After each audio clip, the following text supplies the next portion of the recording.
This is the Total Perspective Vortex. I'm Tragula, and today we have our inaugural guest, the one, the only, Sargon of Akkad, Carl Benjamin. Welcome, Sargon. Thanks for having me on. So what I wanted to bring you on to talk about is a project I think is that we're both very passionate about, in this idea of the demoralization of the West that we see happening, and the scary ways that communism has infiltrated all our institutions at this point. So I just wanted to maybe have you start out by asking the question, like, what happened in the Enlightenment, and how do you think the West got so demoralized? I'm not sure I've got the answer to that. That's quite a big question. But I guess I'd put it down to the current malaise has probably been with the Enlightenment since the beginning, which is rampant materialism. And I'm not a religious man. I don't believe in God because I came out of the left, and the left is deeply materialistic. There's very little that's spiritual about the Western left. And so this is, I think, the driving force for them looking for meaning and spirituality in other cultures. And I don't mean religion. I mean sort of, deeper meaning to things rather than a pragmatic, useful meaning to the thing. They're looking for something that feels mystical and, sort of oriental and strange and otherworldly. And I think there's a drive in human beings to desire that. And so they find their current philosophy completely at odds with the idea. And so they kind of treat other cultures as if they are philosophically entirely separate, as if there's no overlap. It's very conservative in a way. So they treat these things as if they are as valid as mathematics or science. Because as far as, and I'm sure you've heard this coming out of the radical left, that we need to decolonize the universities, decolonize science, decolonize mathematics. And the argument is advanced that 2 + 2 = 4 is a Western construct. How does the shaman call the lightning was actually one student's question. And to which another student says, he doesn't. And they go, haha, proof that he has a colonized mind. The desire to return us to a kind of superstitious past, I think, has been produced and is being fetishized by what I guess we could call the white left, because it really is. And then the non-white left is often used, this sort of compartmentalization and fetishization is used for advantage, and this is what we call identity politics. And this is a real problem because most Westerners don't view culture as being so separate and so tangible and discrete. Most people, I think, view culture as a very fluid thing and that just happens between people with no oversight and so no regulation. But the left, and I don't know whether you'd cottoned on because they call them blackness and whiteness, but the left are very convinced that race informs culture in direct ways. I mean, I'm actually working on a script for Robin DiAngelo's White Fragility. Yeah. And explicitly racial ideology. She believes that there is a racial hierarchy in the United States created by the racial ideology of meritocracy. In fact, I've probably got the quote. Here we go, yeah. Page 21. Examples of ideology in the United States include individualism, the superiority of capitalism, democracy, consumerism, and meritocracy. And then and she says, the racial identity that is circulating in the United States. And so, okay, fine, right? I mean, it would be, it's perfectly possible to say that the Enlightenment is a European racial project if you're the sort of person who doesn't really believe that ideas cross borders, right? But they are those people, and they are incredibly conservative about non-Western ideas because there's no inspiration they can draw from their own. And this is why, like today, I've just put up a video about how In Britain, we have something called Last Night at the Proms. It's a very, very big media event. You know, it's I think it's the Royal Albert Hall. It's very plush, very prestigious. You know, when you see the venue, you can see that you're drawing on 300 or 400 years of British history to have brought the civilization to that point, to be able to create this giant spectacle. And at it is played Rule Britannia and I think Jerusalem, or I can't remember which the other one is. But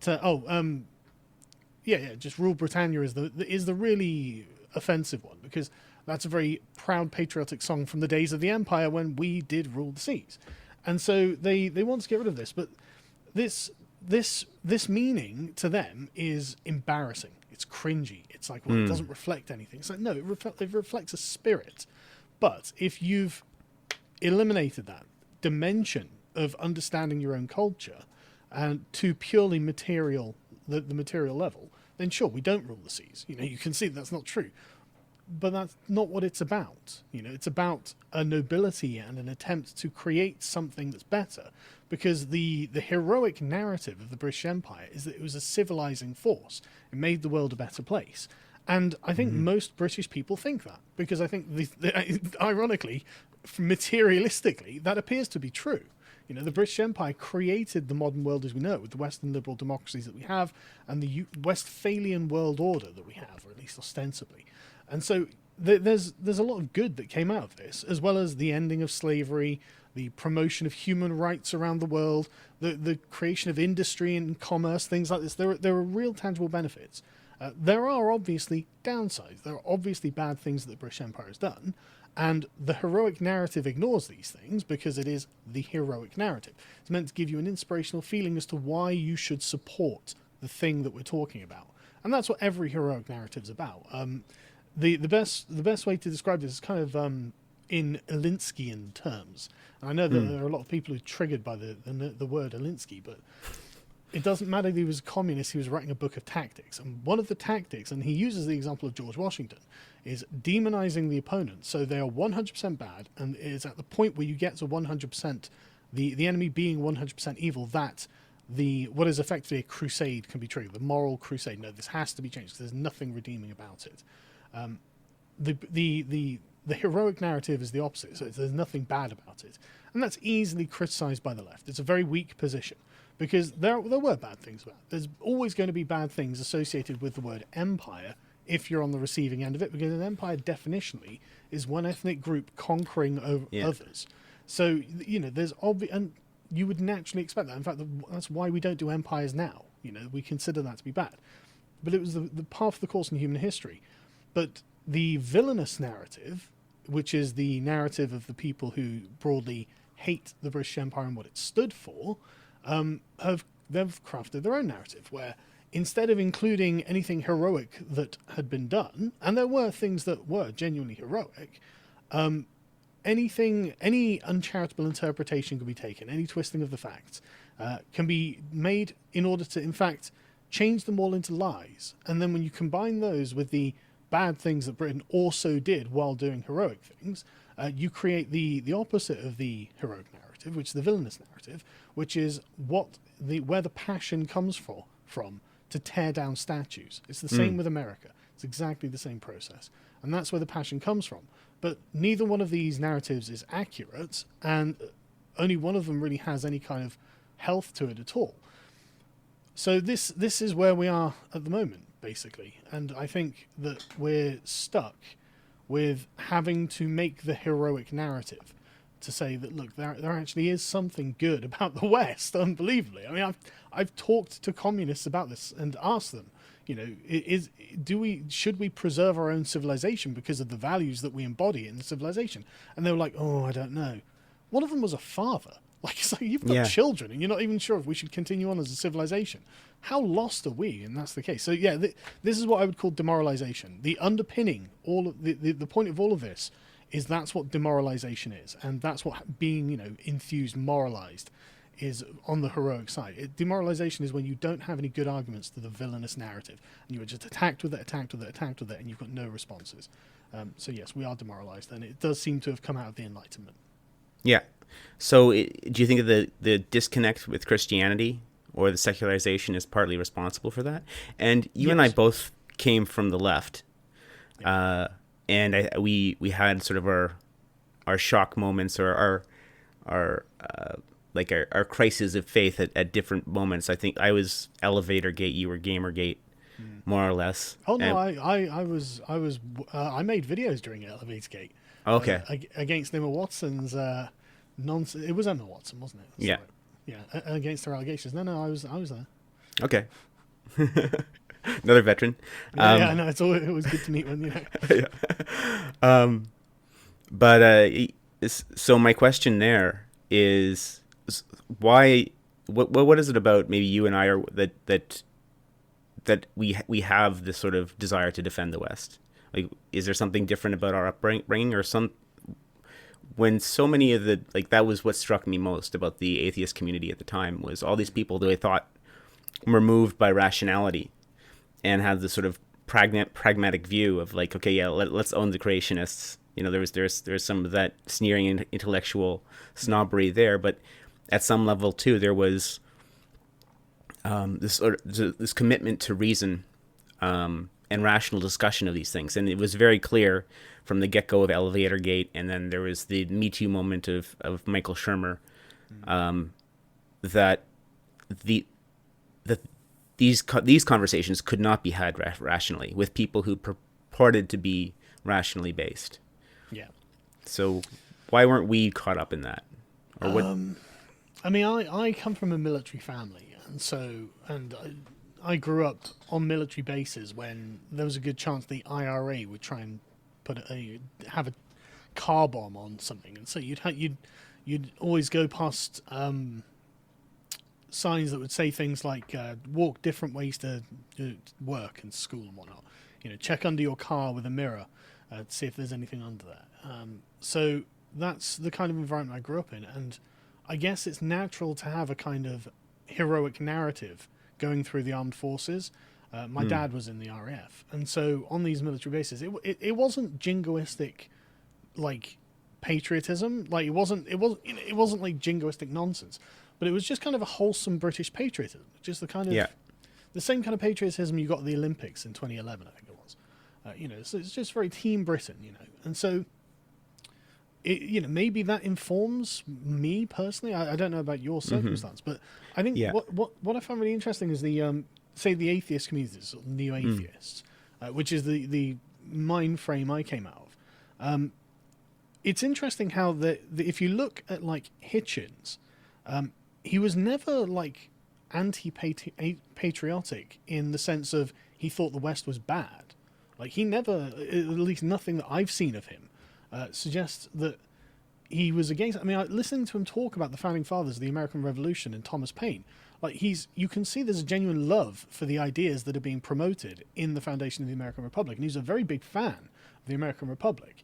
So I can't imagine for a second that someone like him would be looking at what's being done and thinking, okay, this is good, But at some point there has been a passing of the torch, and it came earlier in the atheist community than others, to the well, I guess we'll just call the social justice worldview of it, which is communistic, anti-Western, anti-white, all the anti-male. It is all of these things because they're seeking a just and equitable balance on the scales, and they believe that what that means is tear down some to raise up others, to level everything down. But I can only imagine it was the kind of passing of the torch from the Four Horsemen to others in the community that is the consequence of that, and they're just a different generation, maybe. I mean, I honestly don't know.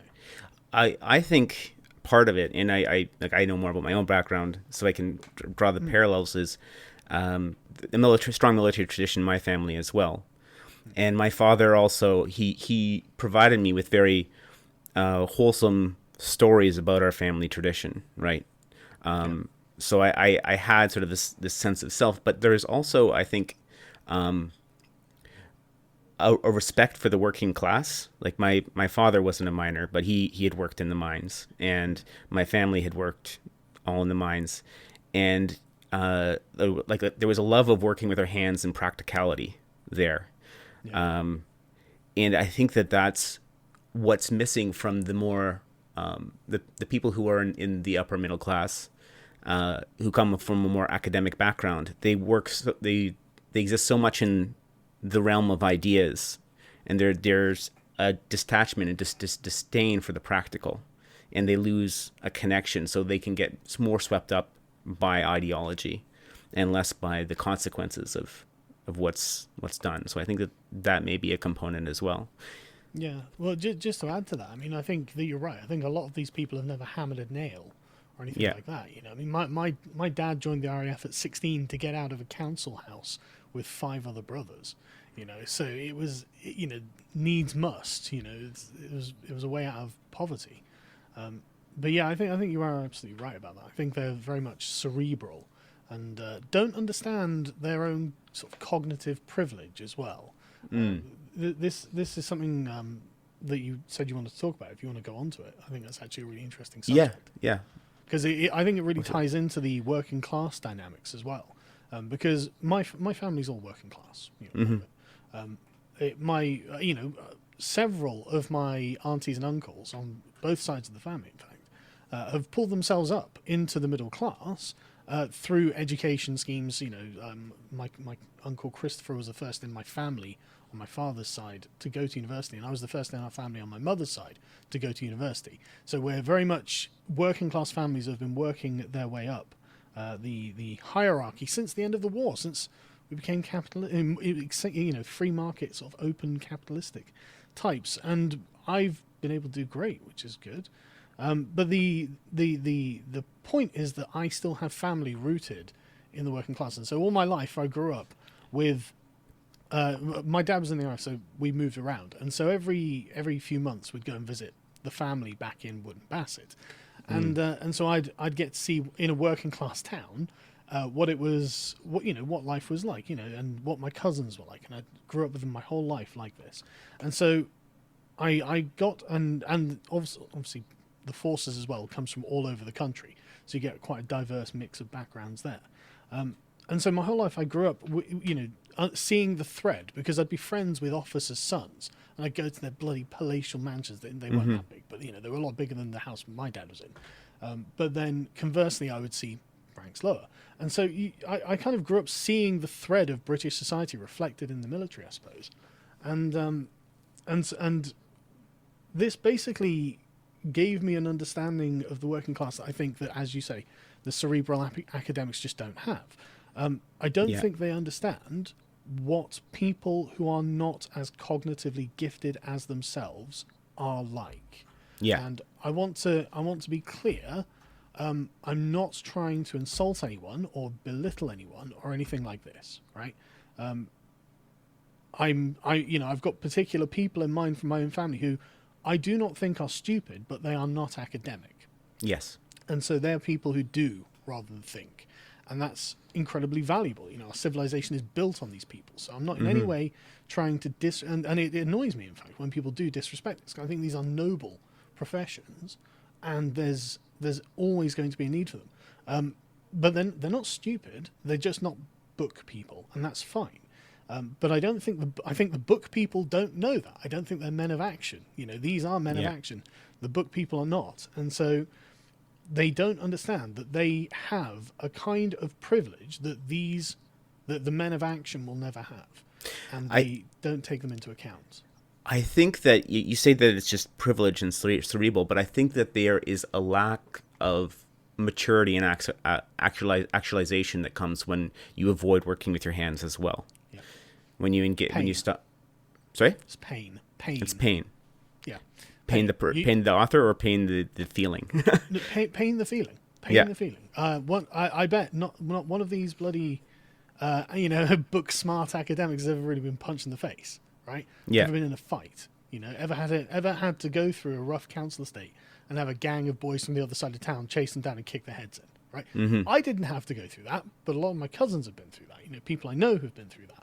I was lucky; I didn't have to go through that. All right, although I say lucky, I don't know. Maybe I wasn't. Maybe that's character forming experience.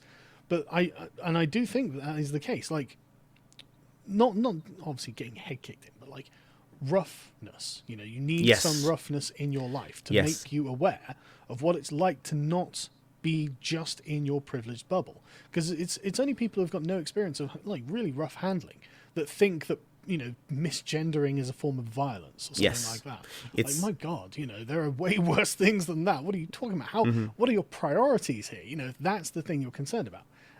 Yeah, and I do think that that's I'm never shy about letting my own son rough and tumble. If he bangs Yes. himself and gets a bruise, okay, he gets a bruise. You know. Or use tools too, or things, yeah. right? It's like, because you had to engage. If he needs to gain an understanding, like I do the same with my son, of his own strength, and how, and I think this is why like exposing people to controlled violence is important, especially young boys, because they have to learn how to utilize and control that power. Or otherwise it won't be. If they don't understand it, they'll fear it and they'll use it in dangerous ways, right? I totally agree. I mean, I think this is why roughhousing, one of the worst things, that like that Gillette advert where the dads are all cooking the burgers and just watching the boys roughhouse, and that's portrayed as if it's a negative. It's like, no, that's very wholesome. Absolutely, if it absolutely. gets out of hand, the dads are there. Otherwise, let them figure it out. They need this. They need to know this. And you're right about the boys needing to know their own strength. My son's recently got rid of his training wheels, and I say recently because it was only about 3 weeks ago. But he's going as if he'd never had them, and he's just realised how quick he can go on his bike. So if we're going down a hill, he'll be powering it. I'm like, careful, son. You don't want to fall off. And today he fell off, and big scrape on his arm, but that's okay. It was, he, 5 minutes later he wasn't crying anymore, and he got back on, and we rode back. Life lessons show that, look, you are a powerful person, and there are consequences to your actions. To your body as well as others. You've got to learn this the hard way. I think coddling kids, especially boys, is bad for them. Okay, so I want to take this in a bit of a more cerebral direction now. Sure. Because in your video of how the Enlightenment handled religion, you mentioned the levelers, and we've talked about communists as well, and also now the people who refuse to be named, but you can call them the intersectionalists, the neo-Marxists, the race-critical theorists. I just want to be clear. This, like, if you're implying Jews, it's not just Jews. Oh, I'm not. No, I'm totally not. I hear this from the alt-right all the time. It's like, look, man, they're like, one of the most important thinkers is Falguni Sheth, who Robin DiAngelo's work is based on. DiAngelo's a Catholic and Sheth is Indian, and these are the preeminent thinkers in intersectionality at the moment. They all reference each other and cite each other, and say, look, this, my thinking's building on. So, like, I mean, there are some Jewish people, but it's no. You can put that aside because I'm not. Sorry, I don't think that's the case. In case anyone was wondering if there was any implication, that's where I stand on that. Oh, sorry. No, the communists are way more important. But I think that there is an underlying societal there's a mechanism that's going on here. That, like, you talked about how they're dividing by race, and previously Marxism, materialist was dividing on class. Mm-hmm. It's the same sort of divide and conquer and tear down society is what I'm seeing. It's the Marxist-Leninist framework. Yes. Yeah. But what I'm trying to get at with the levelers is that I think that the Marxist-Leninist framework is only its most the most recent incarnation of something that's always been with us. Yep. You can see this going back as far as 95 Theses, Martin Luther. I was listening to an audiobook of Will Durant talking about this a while ago, and it was a couple of weeks ago. I was really enjoying it. Someone had uploaded all of Will Durant's work to YouTube, so I've just been working through it. It's been wonderful. Nice. But when Martin Luther nailed his theses to the door, and wars start happening, essentially half of Germany goes up as communist. And there's a war with the peasants against the nobility. The peasants eventually get crushed, and Martin Luther comes out against what is effectively a communist revolution against property. It's very interesting how these ideas have obviously always been there, probably seeded from feudalism itself. But the level is very early English Civil War, wasn't it? That they sort of came to prominence. So here's part of my theory of which I actually call broadly foundational humanism, because what I'm looking for, because I still consider myself a secular humanist, though I don't call myself an atheist anymore. Really? Yeah, I think I've found a foundation that ties the subjective and objective together. But here, it's these problems echo, right? So it's the problem of that we see of this sort of resentment, this of property, is also has echoes on the familial level and on the on the individual level. So inside of the individual, there's the same sort of structural turmoil, and you can see this. I think that it's the natural tribal reaction to inequality. So what you're seeing with the communists, we'll call them the communists because that's the easiest incarnation of this. But I think with all these movements, you see this attack on property. The communist ethos is a societal level projection. What you might see between your two children, where one gets an ice cream cone and the other one gets a carrot. Yeah. Right. If you if you treated your kids that way, then they would quite rightly feel that inequality and that sense of resentment from that. So it's what it really is, I believe, is a scaling problem of, and you'll see this with communists in general, where they want to destroy the family and replace it with the state. That's part of the leveling process, right? If you go back to John Lennon, it's like the imagine no countries, imagine no religion.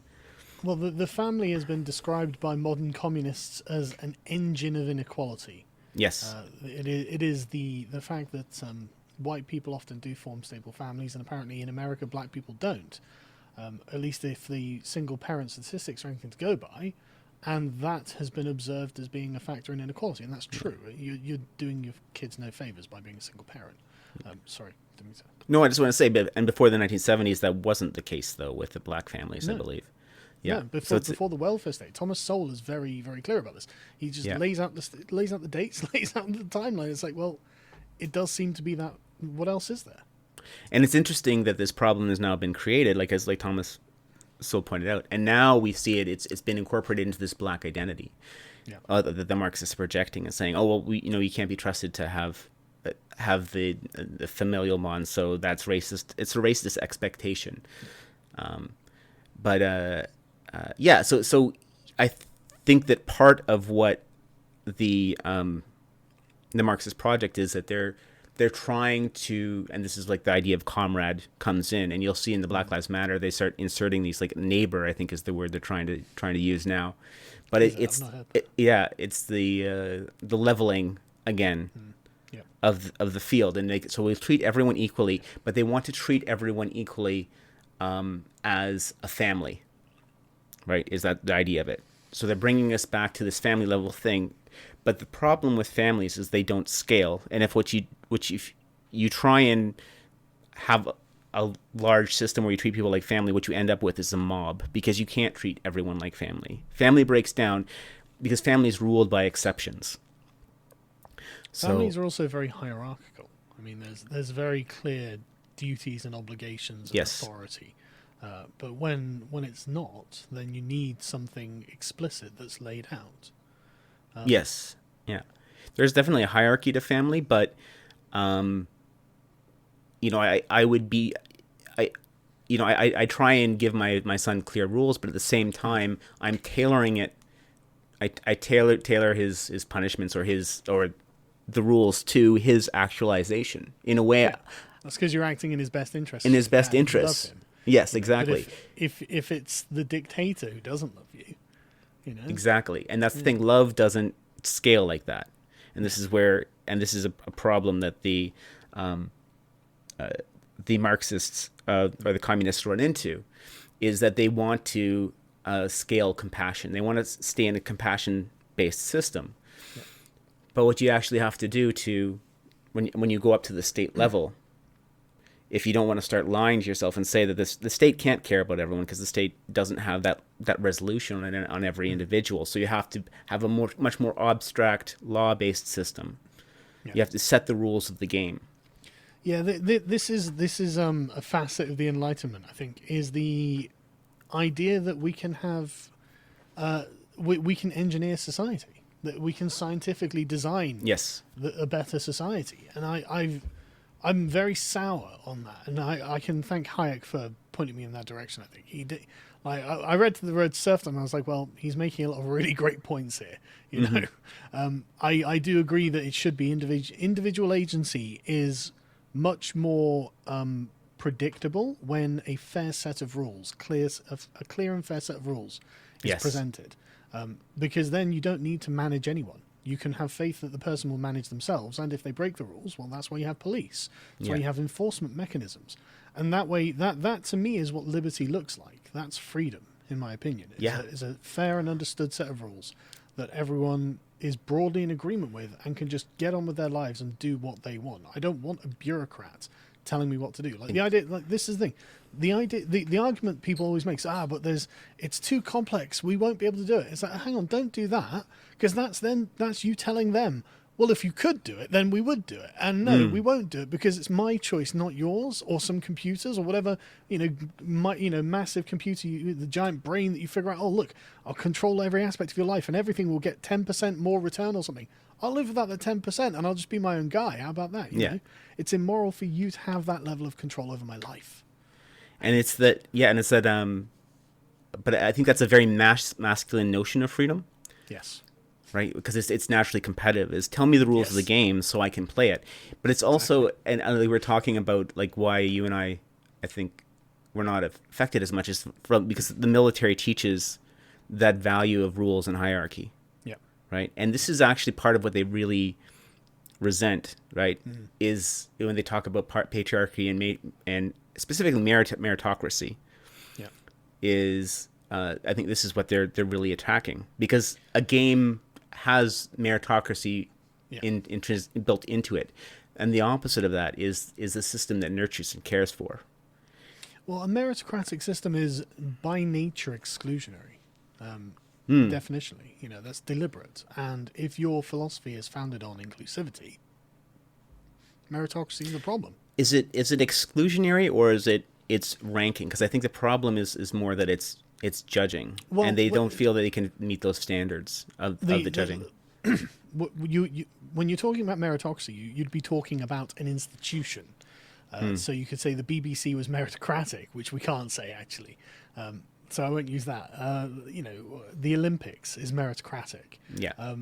And so it is deliberately going to exclude people who don't meet the minimum bar for competition. I won't be able to win any, jogging or long running or sprinting, or anything or any of them actually. I probably wouldn't qualify for any of them. So it is deliberately exclusive, but because it's merit based, the idea is that you can change yourself through the act of will of everyday training and practicing and blah blah. And you can make the bar. So that's why we venerate these people as being Olympic heroes, because they've gone and done the work. It's a hell of a lot of work. It's a very virtuous thing to have spent all day, every day. I mean, I can't even imagine. I hear some of the schedules of these Olympians. I get up at 5 o'clock every day. I have like 3 eggs for breakfast. Then I've got a 2-mile run. And it's like, no. I'm in bed till about 10 o'clock, okay? Yeah. Then I might go for a bike ride in the sun in the early afternoon, I'm not, and so it's not unjust, because it's not just deliberately saying, right, you personally can't do it. It's giving you the opportunity to compete, but that's to them, to the all inclusive. No one should be left outside because that's evil for some reason. I mean, it literally is. If nothing is for everyone. There's nothing that's for everyone. So trying to say like, this is for everyone, that means it's just for nobody. Yeah, exactly. It's for if it's not for if it's for everyone, it's for nobody, or it has no values. It's non-discerning at that point, right? And like the whole word discrimination has been turned into like something ugly or negative, but that's actually what hierarchy provides, right? It lets us sort things. And find that people... That's the basis of anything. We discriminate between things. I mean, that's the basis of anti-racism, is being able to discriminate between a black person and another black person. They're not just all the same. They're different, Yeah. And so you're right. Discrimination has acquired a horrible taste. Mm-hmm. But it really doesn't need that, right? But this is in their pursuit of like absolute like equality, it becomes this nihilistic endeavor, right? And they really want to, and this is again the field of resentment. So we were talking about that resentment mechanism of the child with one gets a carrot, one gets an ice cream cone, and if that's the sort of society, family that you're running, that the kid who's getting the carrot is not the ice cream cone is starting to get resentful of that, and then they'll want to upset the family order, right? Mm-hmm. They'll want to flip the game board, and that flipping that they'll refuse to play the game anymore, and that's the mechanism that I think that the communism is trying to drive on the societal level. Oh, completely. Yeah, communism they've always pushed resentment and envy as primary weak points against whatever it is they're trying to topple. It's just a sound strategy, really. But you are right about inequality and how it is a driver. It creates resentment. Creates envy. This is why I'm not like some radical libertarian. It actually doesn't need to, though, right? It only seriously, because it only does that if it's perceived as unfair or unjust. Yeah. And if the rules are fair, like and if I've been well raised to like play games and understand that I might not win this game, but I can win other games, or that I can still contribute by playing my best. I may not be the best player, but I can be part of the team, and it's better if everyone plays. The good sportsmanship. Then that's a good way of framing it. They're not good sports. Exactly. No, it's part of what exactly they're part of they're developing is that they're not fully actualized as human beings. Yes. Is what I'm saying. So that they're feeding into this resentment, and they're not good sports, and they don't value the rules. And some of them, though, they want to, because the motivations of people are different, right? The people are joining because of different reasons, but they're driving to flip the game board and replace it with something that they can do better, like the whole little finger chaos is a ladder type scenario. Not just that. I mean, they know exactly what they're doing. They're setting up rules for thee and not for me. Exactly. They actually want to have it both ways. That's the mob rule I was getting at, because this is the destruction of law, like the rule of law. Like we can see the equality possibly is, or fairness, justice as with the rule of law, right? But the rule of law is the opposite of that, is rule by the mob, which is really rule by exception, because every situation is not, there's no governing rules of the game. It's whatever the mob's perception of the situation is at that moment. I don't even know if I call it a rule. I just call it, like I've heard the phrase anarcho-tyranny being used, and I think there's value to that, to be honest. It is chaos, and that is a tyrannizing status to be have forced upon you. Okay, so nobody feels free then, do they? So actually, I wanted to touch on one thing that you talked about in your Kanye video, and you mentioned one of your objections to Christianity is that you wanted to be the moral authority, not a god. You wanted the moral authority to reside in you. I think that's a left-wing position. I think people who have been through a kind of phase of left-wingism, I'm sure there are a bunch that have gone to Christianity or religion generally, but I think that most of the ones that I talk to just personally, and people I know who are like personal friends in real life, they a lot of them follow the work I do, and they like, there seems to be a common agreement among the sort of peer group I'm in that we're not religious. I mean, none of the Abrahamic, biblical or canonical texts of the Abrahamic religions is historically accurate, but that's not the point. That's not the point of them. And that's something that the new atheists missed. Yes, that's just not what that was for. Again, I go back to the heroic narrative that we were discussing earlier.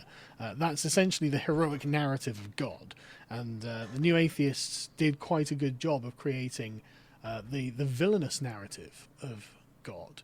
Yeah, and that's all well and good, but God was like a linchpin in a series of things that if you pull out, a lot of these things fall apart. I mean, like, for example, thou shalt not kill doesn't exist in the Marxist lexicon. Yes. They think that you should kill fascists. They need to die because of their beliefs. Thou shalt not kill is gone. There are convenient people. Some people need to be eradicated. The landlords. My God, there are loads of people for the communists to kill. It's like, okay, that we as need. soon as you take the prohibition out, right? Right, and it's very clear. I mean, John Locke thought that atheism should be illegal because without it, morality would, without religion, morality would fall apart.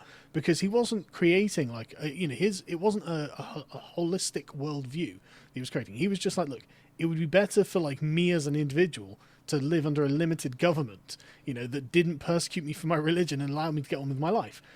Perfectly reasonable. That's not the communist revolution.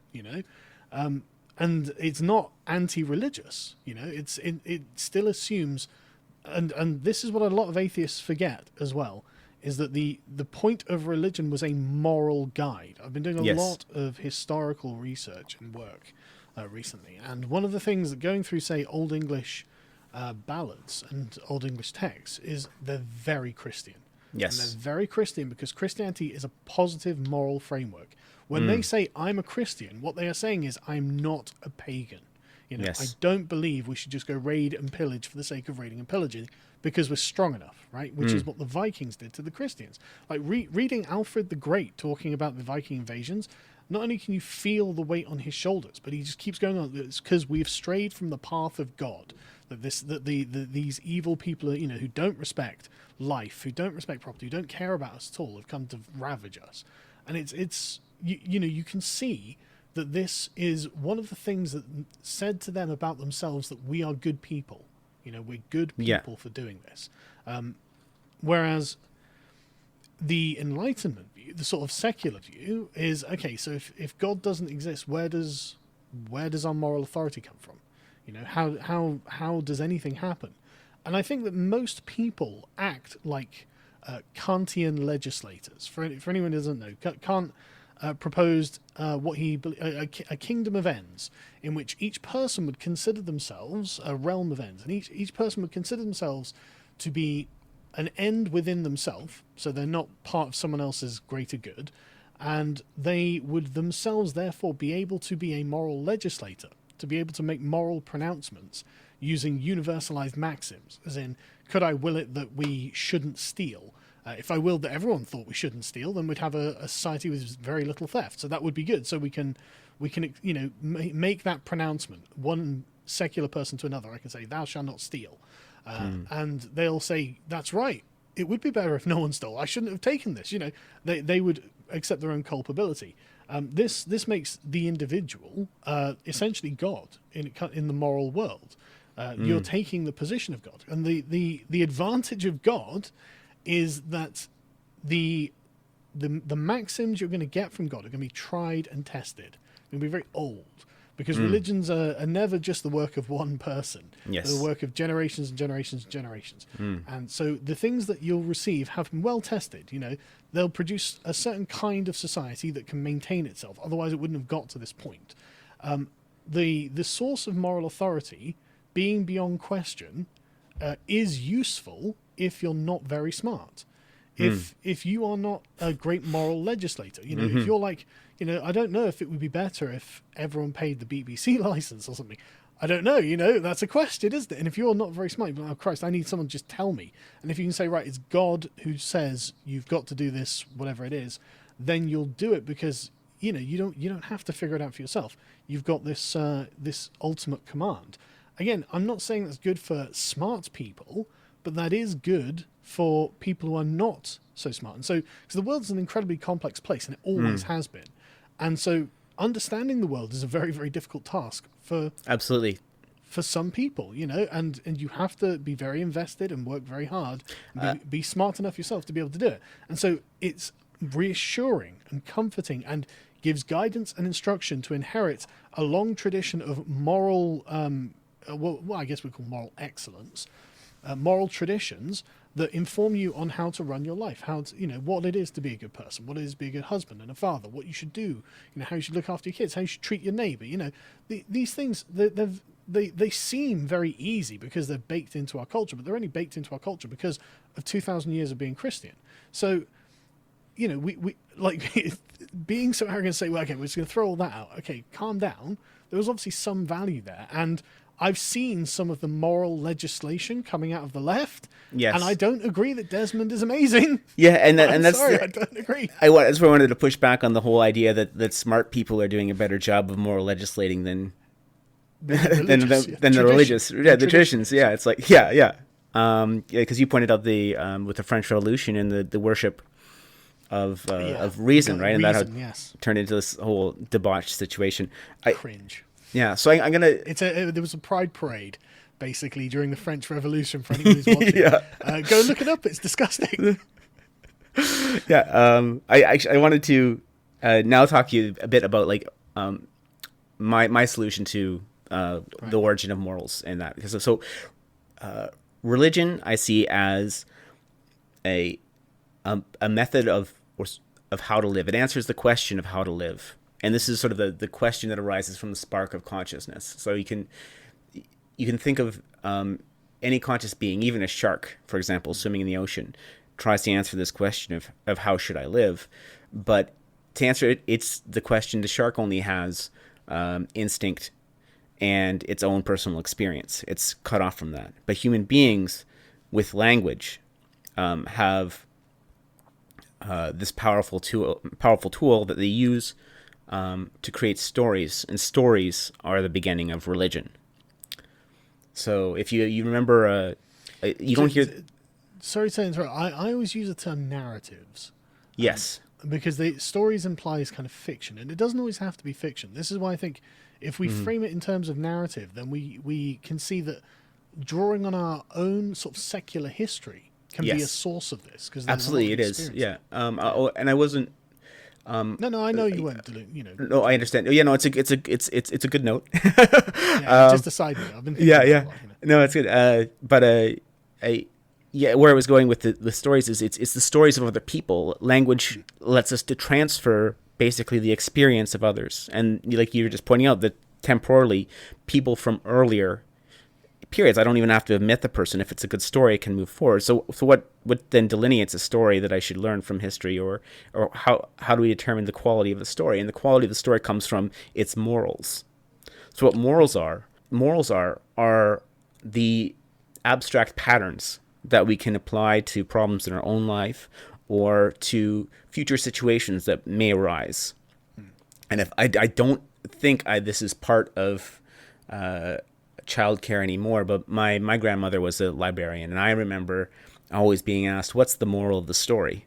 Yeah, right. If you remember that, and it was part of the process of building those morals was like, the point of the story. What can you learn from it, and the impact it can have on your life is like the number of morals it can have. So a good myth, for example, is very moral rich, and a biblical story has many morals woven into it. So that they accumulate over time as the story becomes richer and fictionalized. And this is actually, just on a side note, how you can determine art from propaganda is in propaganda, the morals are synthetically placed in there. And they're usually moral poor, which is why one of the reasons I think Hollywood movies written by ideologues do so poorly, is because they've put in specific morals into it, and then they want to eliminate all other morals because they really want to hammer in these specific morals, and people don't respond to that, don't see the quality of the story is lost because the resonance with their life, the utility of the story is lost. Yeah, it doesn't resonate with them because it doesn't reflect an aspect of reality as they've understood it. Yes. So you need to bundle in the other morals in there, and this is it. And that creates that art. Like the more it speaks to me, like the more I see the tools of how this can apply to my life or my situation, or that it's rich and there's a plethora of morals that I can grasp from it. That makes the story or the piece of art resonate with me more. Now, morals are also then the next sort of tier of this is heroes, right? So, and these are people that you want to emulate. Obviously, you want to seek out the stories of the people who are following a path in life that you also want to you also want to follow, the people that you respect, and you value their stories over others. So you and as a passionate lover of history, like you go in and you look at these stories and see how these people navigated their situations and learn from it, derive morals from it. But as sort of that hero process evolves, or the value of a hero to other people is less about the individual person and more about the morals they represent. The reflection of the values of the exactly community that holds them as a hero. Yeah. Exactly. So what you then see is the creation of superheroes or demigods. Like the heroes develop a gravitational force. Where they start pulling in other stories, other narratives into them. So like I think the example I use is George Washington. For example, he famously, and again, it's something I don't think the children are taught this, but I remember the cherry tree story, and I can never tell a lie, how he's mysteriously cut down a cherry tree, but he was so committed to the truth that and accepting responsibility that when his father asked him, he claimed responsibility. Well, that is that that's next phase. Not true. It's obviously not true. Exactly. What matters is that's a value of the culture. Yes. That tells that story. And this is noble. It's noble, exactly. And this is, but the person is still there, but has started to diminish to the values in the stories. Yeah. And once the next stage in this is from superhero or demigod is to full god. And this is where the emergent virtues start to emerge. So when we're talking about a pantheon of gods, we're talking about a pantheon of virtues, a wide selection of virtues. And virtues are really bundles of morals that have a common thread. So you could think of them as rope woven. A virtue is a rope woven from moral thread. So if you have a virtue like beauty or wisdom, it's like beauty becomes this mental abstraction of all your experiences of beauty, but not just your experiences, but other people's shared experiences of beauty, and that becomes the virtue that one can aspire to. Okay, I'm just thinking, I mean, how do I normally define virtue? I guess I would normally define virtue as the end product or the process of action, the thing demonstrated by action. But it's key in the practice is the virtue. Yeah, it's in the action itself. It's in the motion. It's in the being of the thing in that moment. And in each subsequent moment. And you see the sort of the evolution of this kind of conception of gods, like Ares, god of war, where Mars was like the actions, god of that specific action, god of that path and career in life, fear. And then the soldier would want to represent that and emulate that. Yeah. So the soldier might have vices, isn't it? Yeah, the vices I have a whole other explanation for too, but so you have like the heroes that can guide you on your path, but you also have the demigods and the gods. So that explains why they play such an active role in the hero stories in ancient Greece, doesn't it? Yes. Because it's the vices or virtues being manifested. Yeah, and this is also why, I mean, conversely, when the people who are attacking Western civilization are attacking the statues. And I've do you remember the Beachbody Ready Institute situation that happened in the UK a matter of years ago? Yeah. I feel that we talk about how Evergreen was a precursor to what's going on now, but I think that was also a precursor. It's that tearing down of standards. It's like these things judge us. These are putting a meritocratic frame on us, and we want to reject that. Yeah. We want to reject that path. And I mean, there was an article written that to end fat phobia, we need to deconstruct Western civilization, was the title of the article. And I'm like, no, I'm okay with fat phobia. Yeah. As a fat guy, I'm okay with it. I'd rather live in Western civilization and be fat than get rid of it and become thin. Yes. But yeah, sorry, it is about the tearing down of standards. You're absolutely right. It manifests in all of their activism. It's all about breaking down barriers, making things for everyone and therefore for no one. Mm-hmm. So this is where we we get to like the pantheon of gods is really the pantheon of virtues, and this is like at this point you have a human being has enough to lead a good life, right? So they can actually go, they can choose the stories and heroes they wish to follow, the demigods they wish to follow, the gods, and then that's enough that if you select your goals, you can find a good path and lead a good, meaningful life. But there's one level of abstraction that is above the gods, and this is what the gods actually all share in their practice. It's the divine will, isn't it? No, it is not the divine will. No, it's okay. what it actually is. It's the three that are one. It's the Trinity. And I mean the realm of the divine will, not necessarily. Okay. Itself, the in the realm of pure abstraction and definition. Yes, it is. In that case, it is. Okay, yeah. That's what I was talking about. Yeah. I was sort of making reference. I just watched your video and they talked about the moral will of the masses, and I was like, no. Okay, so I was mistracked by that. But it's these three things in relation that represent a process, an iterative loop, a generative loop.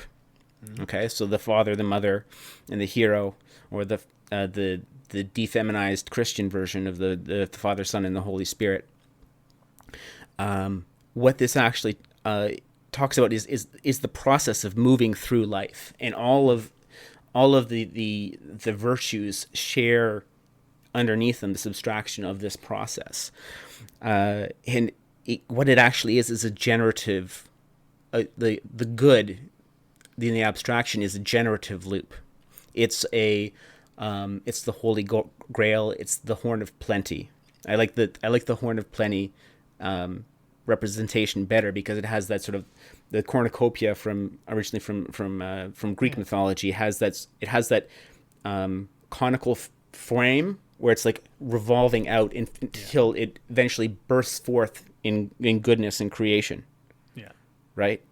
Yeah. So that is, and this is the orientation of a well-formed religion, is that the unification around God, of this idea of bounty through collaboration, through our shared vision of these different paths we all select and take, and from the emergence of our activity comes this bounty that unifies us. So. Yeah. So. But so this exists. Now this is where, like, we talked about how the atheists wanted to own everything because they wanted to materialize and objectify everything. So where does this sort of this exist? This exists in the subjective, and one key mistake that I think earlier thinkers made about the subjective is they took, and like you see this in sort of the Rousseauian French will type of free will type of thing, where they think that anything that I can imagine I can bring forth through the force of my will, right? Yeah. But subjectivity is actually shaped, and I sort of tried to, when I talked about it arising from the spark of consciousness, this question, how do I live? I wanted to emphasize that behind subjectivity there is an intent. Subjectivity is not the be all end all, and as Jordan Peterson put it, even God could not create a garden without snakes. So there are things that are just beyond, that can be imagined, that are beyond the realm of the possible. So we have to actually, so well-oriented subjectivity is oriented towards God, this generative good, and there's different paths that you can take to get there, which is this is why the relationship is deeply personal. This is something I think that the Christians really honed in on, is that your relationship with God is deeply personal because you're selecting your own path to heaven. And I think that the well constructed path has those tiers of stories and heroes and of demigods and gods and and finally the ultimate God. And you'll see that in Christianity, because they are a monotheistic religion, as it developed, they had to fill out that path, because just having that abstract God isn't clear for the more practically minded people, right? It's not clear enough instruction. So you have you have to have this de-evolution. So you have things like angels and devils. Angels take the role of the virtues. Like the angels actually have their own dominions, and they're the representative virtues. Yeah, and then you have the heroes of Christianity become saints, which are demigods. Yeah, superheroes, right? And actually, the requirement in Christianity. I agree. It's a monotheistic stamp on a pagan religion. I agree. Yeah. Oh, but you see, I think I've studied for good reason. Buddhism and Hinduism too, and you see the same sort of evolution, de-evolutions in place. So they'll say, "Oh, we're a pale polytheistic religion," but there'll be sects that are clearly monotheistic. Yeah. I think that there's a logical implication in the very idea of gods that eventually leads to one God. Yes. And I think that essentially you kind of end up at that position, which is, I think, why we saw it emerge quite early. I mean, it really did come about very early, didn't it? Sort of 1000 BC. So I think that's inevitable. So, yeah. So gods, the thing about gods though is they judge you, and that's what and it creates a value hierarchy, and you'll see that the language in the Marxists, that they haven't come to terms with God. They haven't come to terms with their own self-actualization, and where they're stuck is in the compassion or the mother. Like all virtues can be vices, even like at the highest level. Yeah. And where communists are stuck is with an excess of compassion that's not balanced by the wisdom or the culture, right? A reverence for that. I'm reluctant to use the word compassion because I don't think that compassion is simply giving people what they want. No, You know, so the compassionate thing can be to put a suffering animal out of its misery, right? And that requires violence. And this is so I wouldn't just give them the word compassion, but there's certainly an excess of something. I mean, honestly, I would say it would be pandering to weakness. To be honest. It is pandering to weakness, but this is compassion is pandering to weakness. I don't know if that's compassionate. That's the thing. It isn't because you're actually, and it's because you're balancing wisdom with its twin virtue, balancing compassion with its twin virtue, wisdom. So you're actually looking, you're evaluating the situation instead of making the exception for the rule. You're actually evaluating using wisdom, using culture. What is the best action that will bring about the compassionate ends, which I want to do, right? But you can, and that is what this is why the relationship between a father and the mother is so important, because on a familial level there's still this battle between doing the wise thing, the incompassionate, like purely very rigid, this is the correct, more Spartan side of things, but the compassion is like, no, like, we got to stop the forced march today. People need to sit down. We're leaving some people behind when we don't need to. So there's this discourse that has to occur between the two forces. I agree. A golden mean needs to be found. Yeah, and this is why I think we're radical centrists, because this is part of horseshoe theory. Actually, I sort of wanted to get your take on horseshoe theory. What did you actually? Seems to be proven more correct every day. Okay, so. But I find it interesting the way you seem to be setting it up as at one side the communists has an excess of compassion, and at the other side, say, the fascists have an excess of security. Right? I would say an excess of, and you're going to get even more probably triggered by this, but an excess of wisdom. If you mean sort of cynical, practical wisdom, maybe I could let that go. Yeah, it's exactly. Well, we're talking about the toxic versions of those taken to their excess. So and I think you'll see that like in everything in the state, was everything in the state, everything, nothing out of Within the against the state, everything within the state, nothing against the state. And there's the third thing. Nothing against the state, nothing outside the state. Nothing against the state, nothing outside the state. I can't remember the exact formulation. So it's totalizing law. It's sort of totalizing dedication to this one value, and there can be no escape from that, right? And that's the, and there's, even in his presentation of it, there's this brutal practicality of like, look, we'll come out on top if we do this. The state that will outcompete all the other states will be the most brutal, right? So it's very much an ends justifies the means argument, and that's what wisdom is. That's where wisdom goes without compassion to reel it in. I'll have to have a think about that. Yeah, I'm sure there's a better way of framing it than wisdom.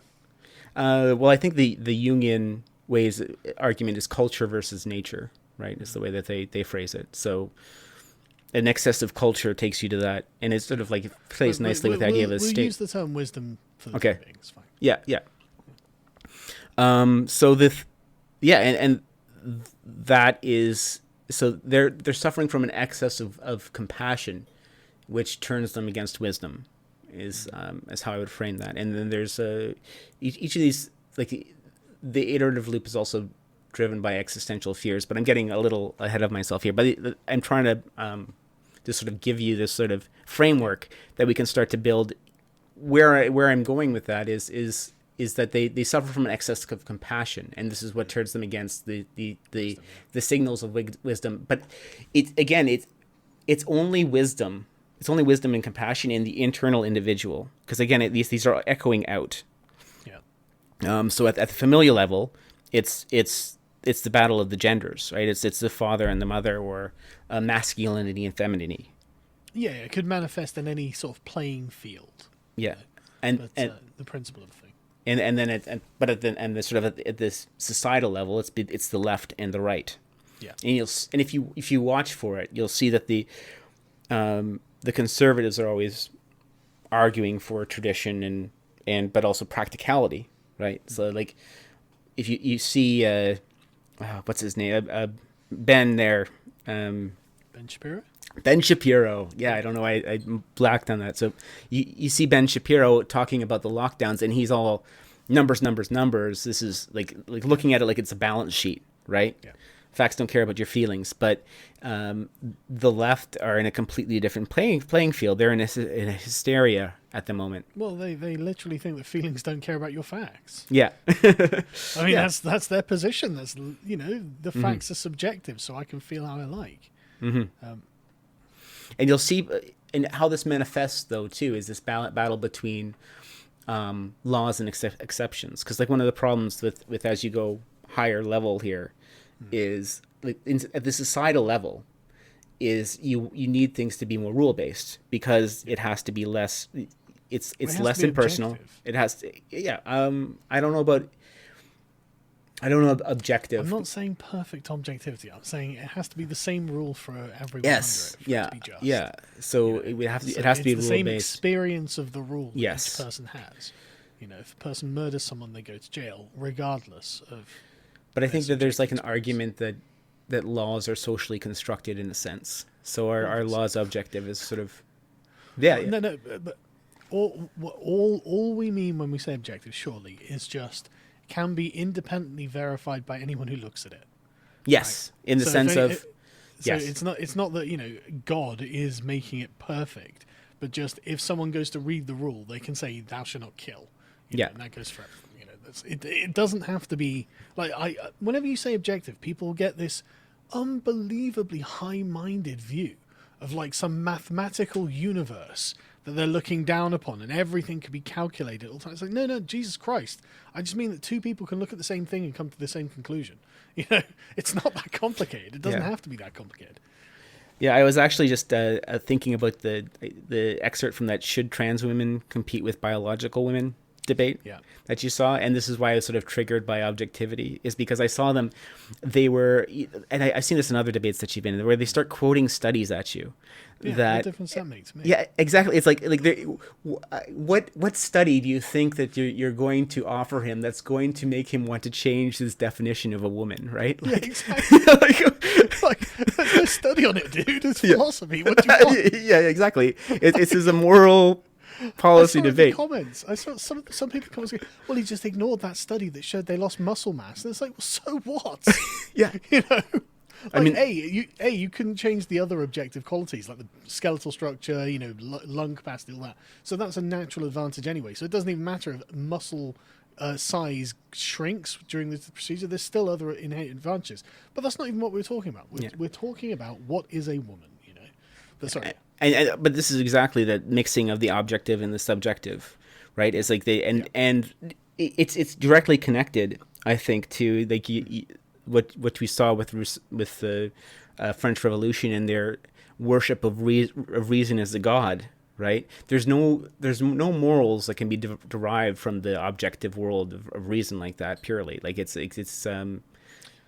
ironically, it makes them all subjective because it's just any maxim you feel will fit. Yes. Yeah. Well, because you select the facts based on your subjective experience, right? Because so it turns everything subjective. Yeah.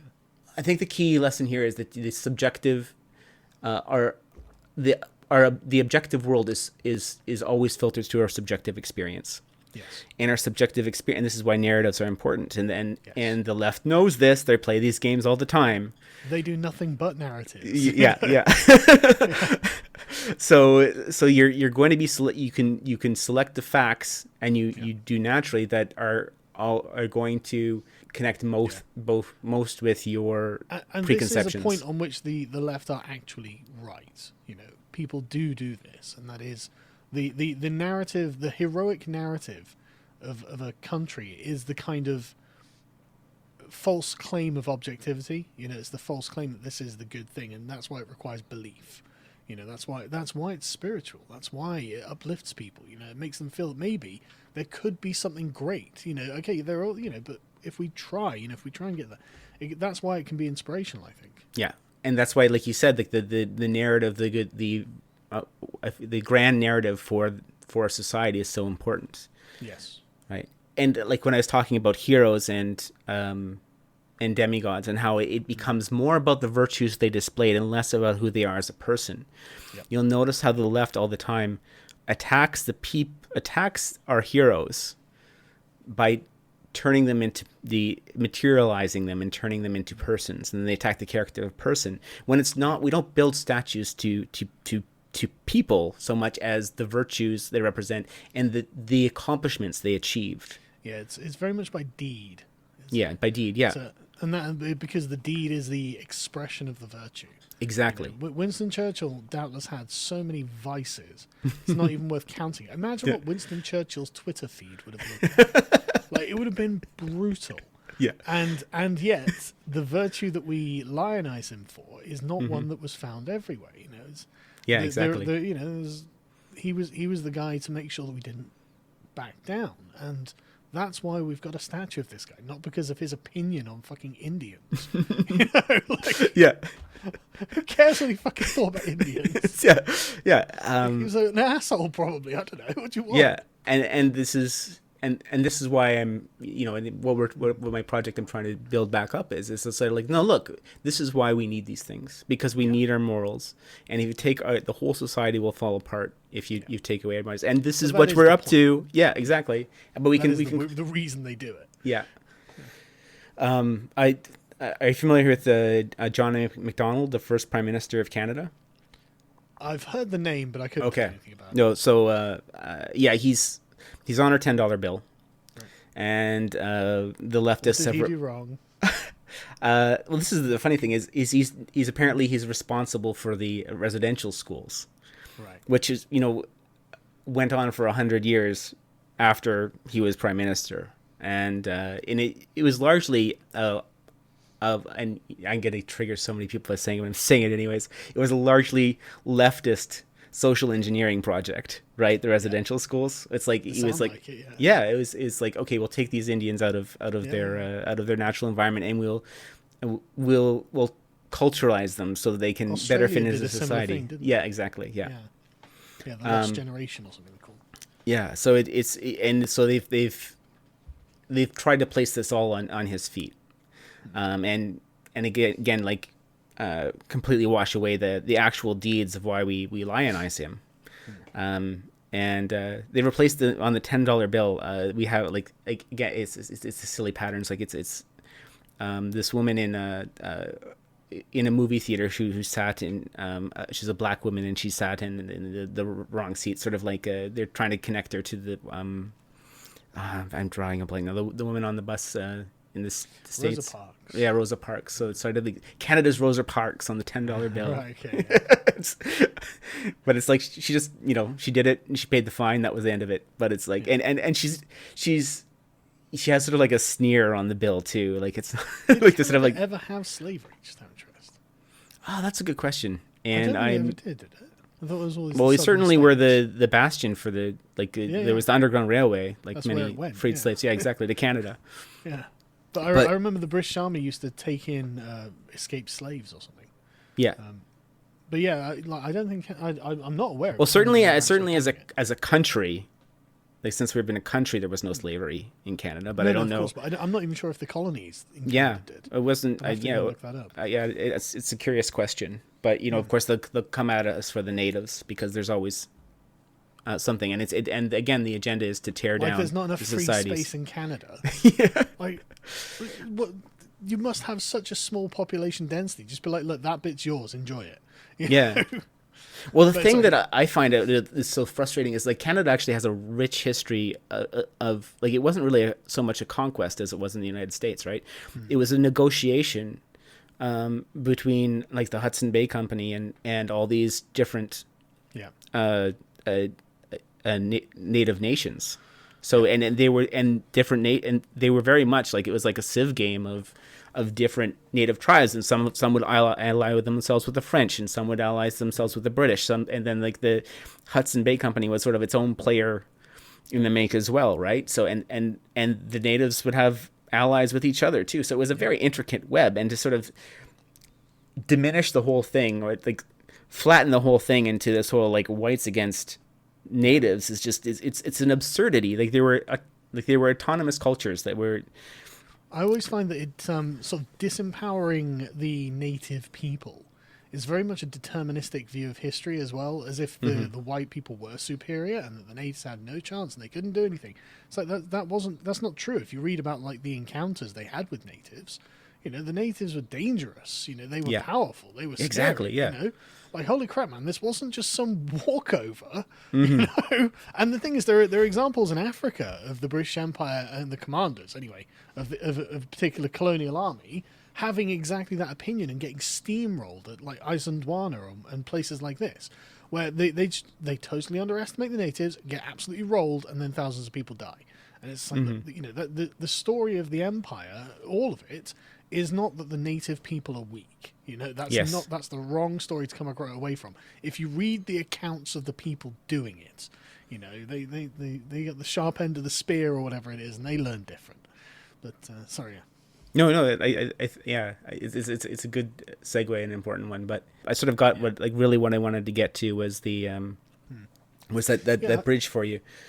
Yeah, I mean, I'll think about it. I'll have to mull it over for a bit. It's like, how do I feel about it? Okay. I haven't got a snap judgment, but that's probably better than not, right? Yeah. But I'll think about it. 'Cause there's definitely, I mean, I can see where you're going, and I mean, hell, we need to figure out something. And the worst part is, I don't think you can bring people back to religion, not as we understand, not like Well, this is why I have middle class Westerners, I think what people are forming is badly formed religions. Yes. Is that, and this is actually where, like we talked about virtue, but also vice. So where vices come in is really in what you're aiming for, and this is why it's so critical that to note that the Marxists are aiming for an impossible utopia, something outside of the realm of the possible. Yeah. Like, and in doing that, then anything becomes justified because they've lost that good orientation, become, as you say, hyper materialistic. So that the cornucopia that I was talking about, the horn of plenty of the iterative loop, it can be replaced by a vicious spiral where you're just tearing everything down. And if you aim for something in the potential space, because the subjective is really about navigating the potential futures and bringing about something, using consciousness to manipulate the bodies of people to bring about a certain future, right? If you're aiming for something outside of the possible, then the bounds on that all go away, and you end up in vice. You end up in these extremes, and society starts to spiral out of control and to deteriorate. This is actually also why you bounce between the extremes. Why fascism and communism start to look very similar is because they're bouncing between the extremes, and the extremes of compassion as along the lines of deception is clearly one, delusion, deception, and exception and exception to the rules, but the extremes on the other side of wisdom is at least one of them is tyranny, right? Of this like rules that are brutally applied and ruthless, like the ruthless efficiency of and rules. Unquestionable as well, because they just came from the past. Yeah, unquestionable. Yeah, so this is so the well-oriented cornucopia loop actually it has built into a mechanism of reorienting with reality, because the potential space, the future, like a healthy religion has to have that it has to always realign itself with reality, because because the environment shifts in many different ways. So so there always has to be this conversation between the dogma, what came before, and the hero moving it forward. This is the problem with this sort of a priori moral perfection that the communists and fascists are aiming for. Yes. Fundamentally, this is why you get like Hitler denying and ordering around dead legions and stuff like this. You know, the demanding brigades. Yeah, because you get the discordance with reality. Yeah, exactly. Things should be perfect. Why are they not perfect? Yes, and that's well, ideology has this. It's somewhere in the middle of that vicious loop, and that cornucopia where it's an infinite loop, just like in programming, where it's self-referential. And if you're trapped in that self-referential ideology, the key indicator is that when reality is discordant with your ideology, reality is the problem. Right? So it's, those legions can't exist, or the factories aren't producing more than the evil capitalists because there must be wreckers or something. Reality is the problem. Some excuse. Yeah. So that's the thought. And what I do is I do these 5-minute videos where I sort of take these big ideas and sort of bundle them in. Usually, I do these discourse videos that are 20 minutes long, that I have a discussion with a friend, more philosophical. But to get the big ideas, I'll do these shorter videos I'm trying to get memeable. But these are hard ideas to meme. So this is the challenge, is that I think I have some good ideas here that can at least move the conversation forward and shift the playing field. But it's hard. They're not easy to distribute. Yeah. And the real challenge is going to be making them persuasive to leftists. That's the thing. I don't know how.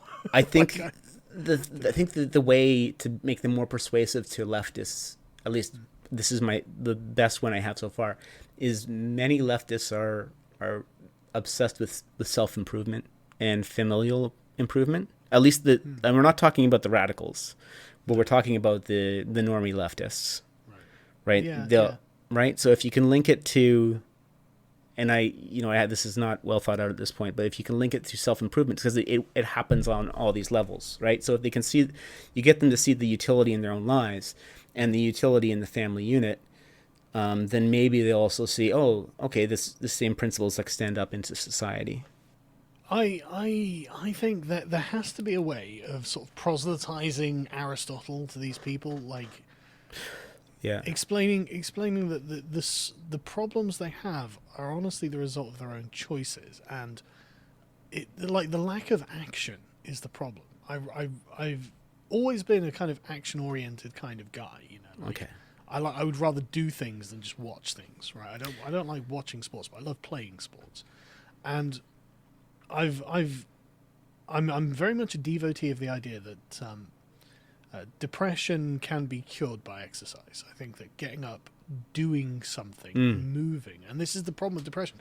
You hear these people going, "Well, I just feel like I can't do anything." It's like, okay, but you have to do something. That's how Yes. you get out of it. So you've just got to force yourself, and it can be really awful, but you know, you habituate yourself to it, and it becomes second nature, and suddenly you realize you're happy and you're not depressed, and you're actually moving, and suddenly you feel like you're in control of your life, you have agency, and everything starts getting better, and you can start building. Yes. And I think that a lot of the left are trapped in this kind of depression area, Yes. where they've not got the motivation to get out of it, and translating that into a kind of Aristotelian motion-based worldview is, I think, the primary goal at the moment, to get them to go somewhere. And then, I mean, maybe that's done by motivating them with where they're trying to go, the perfect ideal. You know, maybe that's done that way, and we just haven't been putting the case across well. But they've got to get off their fucking asses. And get your head kicked in. Yeah. I think there's three things that they need. It's like they need goals, a moral code, a code to live by, and a schedule, which is like the habituation. Like that's the final state of like, okay, you have these goals, like the path you want to live in life.